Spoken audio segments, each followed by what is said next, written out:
वो दलितों के सबसे बड़े हितैषी हैं।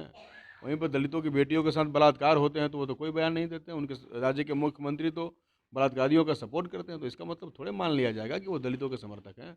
तो इसलिए गरीबों के नाम पर तो पॉलिटिक्स होती ही है। कौन सी ऐसी पार्टी है पूरे देश में जो गरीबों का नाम नहीं लेती है? लेकिन हम ये कह रहे हैं कि प्रचार के लिए आए हैं। हमारी पार्टी देश भर में लोकतंत्र की लड़ाई, गरीबों की लड़ाई को लड़ती है। इस चुनाव का मुद्दा भी लोकतंत्र का, संविधान का सवाल इस चुनाव का सवाल है। इस चुनाव में भी गरीबों के जो वाजिब बुनियादी अधिकार हैं उसके सवाल।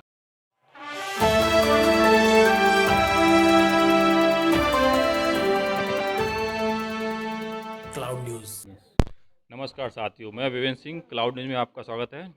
आज हमें दिल्ली के नरेला में वार्ड नंबर 2 बीकानेर में, जहां से भारतीय कम्युनिस्ट पार्टी के संयुक्त प्रत्याशी हैं अनिल कुमार सिंह, तो उनके समर्थन में बिहार के बक्सर जिला से विधायक हैं जो वो यहाँ चल के आए हुए हैं। तो बात करेंगे आज हमसे वो क्यों आए हैं और क्या कारण है कि बिहार चल के वो यहाँ इन्हें समर्थन देने के लिए आए। तो सर, आपका बहुत बहुत स्वागत है। जी धन्यवाद। यहाँ बांकनेर वार्ड नंबर 2 से हमारे पार्टी भारत की कम्युनिस्ट पार्टी मार्क्सवादी लेनिनवादी लिबरेशन से कॉमरेड अनिल कुमार जी चुनाव लड़ रहे हैं। हम लोग अपने प्रत्याशी के चुनाव के प्रचार के लिए आए हैं। हमारी पार्टी देश भर में लोकतंत्र की लड़ाई, गरीबों की लड़ाई को लड़ती है। इस चुनाव का मुद्दा भी लोकतंत्र का, संविधान का सवाल इस चुनाव का सवाल है। इस चुनाव में भी गरीबों के जो वाजिब बुनियादी अधिकार हैं उसके सवाल हैं। इसलिए हम लोग बिहार में भी इन तमाम सवालों पर लड़ते हैं, देश के अन्य राज्यों में लड़ते हैं। और हम इस बात को समझ रहे हैं कि दिल्ली एमसीडी जिस तरीके से पूरे दिल्ली को कारपोरेट घरानों के हवाले कर देना चाहती है, जिस तरीके से किसानों की ज़मीनों का बंदरबाट हो रहा है, उसके लिए कोई बोलने वाला एमसीडी में नहीं है। बीजेपी तो अपने पूंजीपति दोस्तों को दे ही रही है। अब आम आदमी पार्टी भी उसी रास्ते पर चलने के लिए बेआबरू है। मतलब वो कीचड़ से कीचड़ साफ करना चाहते हैं। ऐसे में दिल्ली की जनता से हम कहना चाहते हैं कि आपकी जो वाजिब बात है, जो मुद्दे हैं, उसको उठाने वाला कोई प्रत्याशी अब नहीं बचा है। इसलिए ज़रूरी है कि कम्युनिस्ट पार्टी के प्रत्याशियों को आप अपना बहुमूल्य मत दें और उन्हें ज़रूर एमसीडी में भेजें ताकि वो आपके सवालों पर बात कर सकें। इसीलिए हम यहाँ के लोगों से बातचीत करने के लिए आए हैं और ये कहने के लिए आए हैं कि आपके लिए जो सबसे जन पक्षधर प्रत्याशी हैं वो बांकनेर वार्ड नंबर 2 से अनिल कुमार जी हैं। उनको आप सपोर्ट कीजिए, वोट कीजिए और उन्हें एमसीडी में जरूर पहुँचाइए।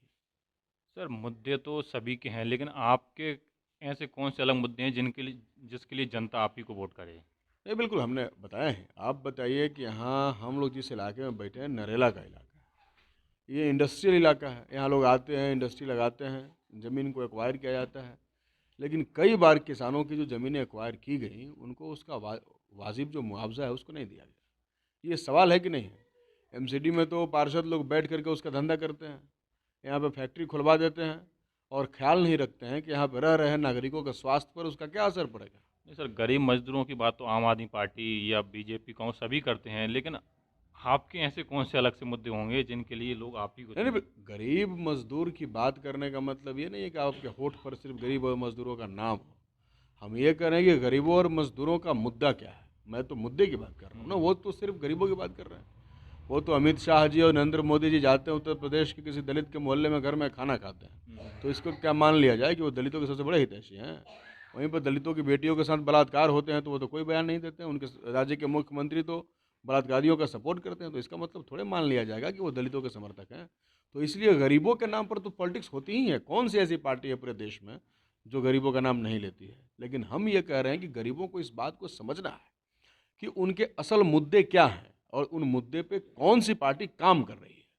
खाली गरीब गरीब कह देने से गरीबों की समस्या नहीं खत्म हो जाएंगी। इसलिए तो मैं कह रहा हूँ ये गरीबों की ही तो सवाल है कि यहाँ पर यूनियन बनाने का राइट्स खत्म कर दिए गए और किसी भी पार्टी ने इस सवाल को नहीं उठाया। आज अगर कंपनी में यहाँ के लोग काम करते हैं, उनको यूनियन बनाने के अधिकार खत्म हो जाएंगे तो अपने मुद्दों को कैसे उठाएंगे?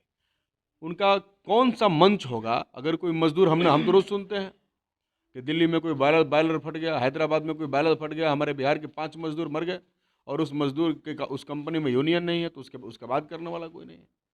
तो इसलिए हम बात करते हैं उनके वाजिब राइट्स के, उनके अधिकारों की बात हम लोग करते हैं, उनके मानव सम्मान की बात करते हैं और उनका मानव सम्मान से हमारा तात्पर्य है कि उनका जो अधिकार है वो उनको मिलना चाहिए।